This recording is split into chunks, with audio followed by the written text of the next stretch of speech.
ఎవరికైనా నేను సవాలు చేస్తున్నా, శ్రీకృష్ణుడి జీవితంలో ఆనందదాయకమైన ఘట్టంలోనే 10 రాయండి. మీరు ఒకటి కాదు 10 లేవండి, 2-3 మించి మీకు దొరకవు. విషాద ఘట్టాలు రాయండి అమ్మా, నేను చెబుతున్నా 25 దొరుకుతాయి. 25 అది శ్రీకృష్ణుడి జీవితం. పుట్టింది జలసాల్లో, పుట్టిందో తల్లిక, పెంచిందో తల్లి, పుట్టిందో తండ్రిక, పెంచింది ఇంకో తండ్రి.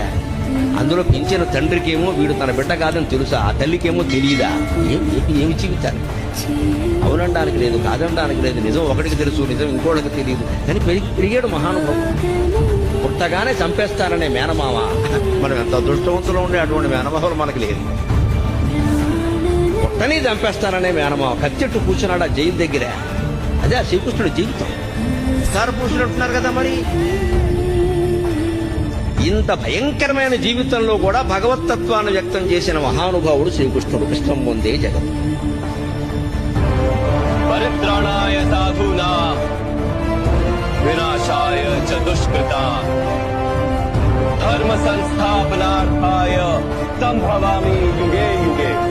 ఇవాళ మృత శరీరాన్ని ఒక్క పూట ఉంచాలంటే ఎంత కష్టమవుతోంది. భాగవతం భారతం చదివి తెలుసుకోండి.